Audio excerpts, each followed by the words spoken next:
Hello बच्चों।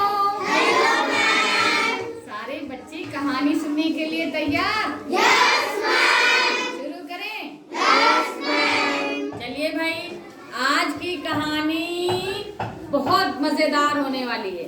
बहुत मजेदार कहानी सुनाने वाले हैं। कहानी का नाम है जैसी करनी वैसी भरनी। तो शुरू करें? yes, तो भाई देखिए, एक गांव था जिसका नाम था थावर।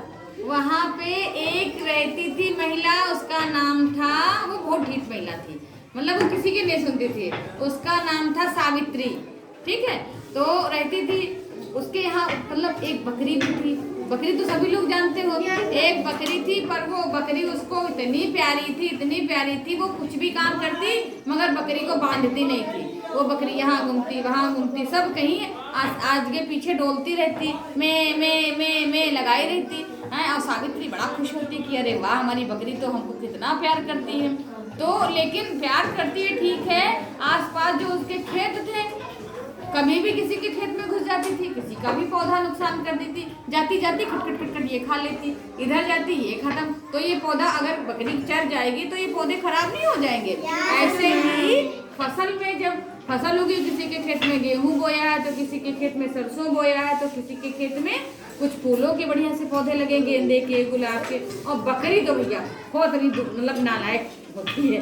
जाते जाते बकरी के कोई भी जानवर, उसको थोड़ी पता है, वो तो बढ़िया सा हरा हरा दिखा, खट से मुंह मारा और चपड़ करके फिनिश।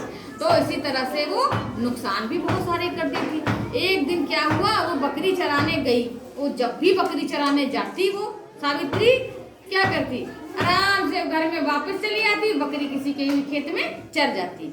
अब भाई खेत मालिक बहुत परेशान। ऐसे ही एक दिन एक खेत था पंडित जी का एक, तो वहाँ जो है वो देखभाल तो बहुत करते थे, लेकिन खेत बड़ा था, इधर कोने में कोई हो, उधर से कोई चढ़ जाए तो कोई कैसे जान पाए।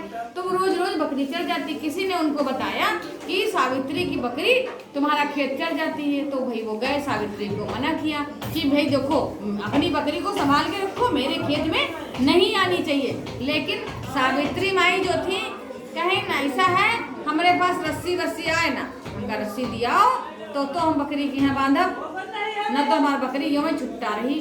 अब भाई पंडित जी कहें, अच्छा, पंडित जी का नाम था हरिराम। हरिराम पंडित जी रस्सी एक ले गए, ये बड़ी सी, कहीं ऐसा है, देखो सावित्री माई, अभी तो रस्सी से बकरी को बांध लो, अब हमारे खेत में ना आए, नहीं तो हमारी फसल का नुकसान करती है। इस तरह से करते करते अब भाई धीरे धीरे करके बकरी, वो तो मानती नहीं, लेकिन डेली छोड़ दी। अब पंडित जी को एहसास भी नहीं था कि अरे बकरी कहाँ खा रही, कैसे खा रही है, देख भी नहीं पाते, जो उसको पकड़ लेते। बकरी धीरे धीरे करके उनका जब आधा खेत पूरा खत्म कर दिया चरते चरते, फिर वो परेशान, तो पंचायत बुलाई। पंचायत जानते हो ना, आपने जुम्मन शेख वाला पाठ पढ़ा ना? yes, पंचायत देखा? तो फिर उसी तरह से पंचायत बुलाई, गए प्रधान जी के पास, कहा कि देखो प्रधान जी, ये सावित्री माई जो है कोनो का नहीं सुनती है, और हम जो है इनका रस्सी भी दिया है कि बकरी बांध के रखो, देखो हमारे गेहूँ आधा से ज्यादा चरवा दी ना, हम क्या करें, हमारे फसल का नुकसान हो गया है। तो भाई प्रधान जी बोले, क्यों सावित्री माई ऐसा हुआ है? कहे ऐसा का हुई प्रधान जी, ये हमका जो रस्सी दिन ना वह और है सड़ी, बकरी वही में बांधे, बकरी तोड़ा भाग गई। और उसने झूठ बोल दिया, रस्सी को बता दिया सड़ी, इस तरह से झूठ बोल दिया, नहीं मानी वो। फिर वो बकरी इसकी इधर जाने लगी, उधर जाने गई। इनकी ऐसा है, इनका जब खेत होता है तो रखवाली करें, नौकर रखें 2-4, नहीं तो अगर नौकर नहीं रखेंगे तो क्या होगा, बकरी फिर आ जाएगी और चल जाएगी, तो हम नहीं जानते हैं। ठीक, इस तरह से वो क्या हुआ, हरिराम जी को बता दिया। ठीक, बता दिया कि बकरी जो है अब आएगी नहीं, क्योंकि हमने इनको मना कर दिया है। कैसे मना कर दिया है कि बकरी जो है क्या करेगी, बताओ भाई, सुनो बच्चों हमारी बात को। बकरी को मना करने के लिए क्या उपाय सोचा हरिराम ने? ठीक है भाई, हम देखभाल अपनी करेंगे।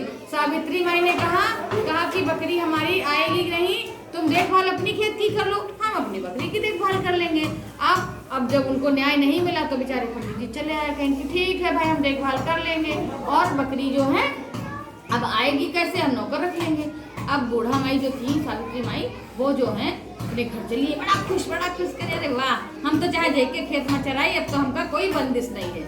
फिर वो निश्चिंत रहने लगी। इधर जो हरिराम पंडित जी थे, उन्होंने अपनी खेत में क्या डाला, खेत में जब कीड़े और माहू सब लग आता है ना फसल में, तो कोई दवा डालते हैं, Yes, फिस फिस फिस फिस करके छिड़काव करते हैं मशीन से। वो गए अपनी पीठ पे डब्बा लाद करके और पूरे उसमें खेत में पूरा छिड़क करके कीटनाशक दवाइयाँ आ गए। जब आ गए वापिस छिड़क करके, तो उसके दूसरे ही दिन बूढ़ा माई सावित्री जो थी उनकी बकरी वहाँ पहुँच गई।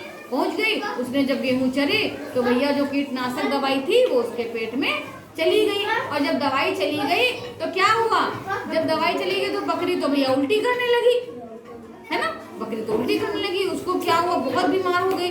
धीरे धीरे बीमार रहते रहते बकरी का क्या हुआ कि वो एक दिन आखिर क्या हुआ, बकरी फिनिश।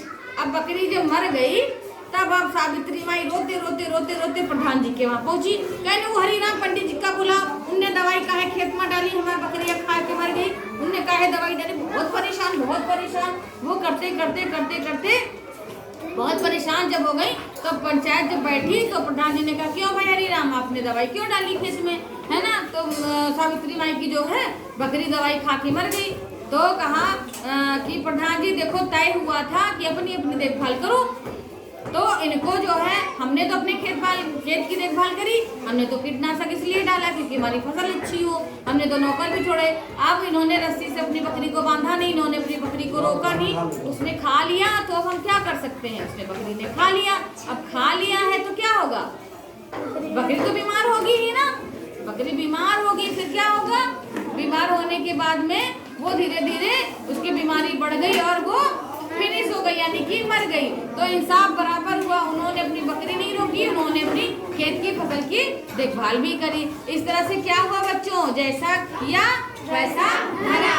तो कहानी का मतलब ये था आप जैसा करेंगे वैसा ही भरेंगे। तो उनको बकरी की करनी का फल मिल गया, किसको, बूढ़ा माई को, सावित्री माई को। तो ज्यादा जिद्दी नहीं होना चाहिए, है ना।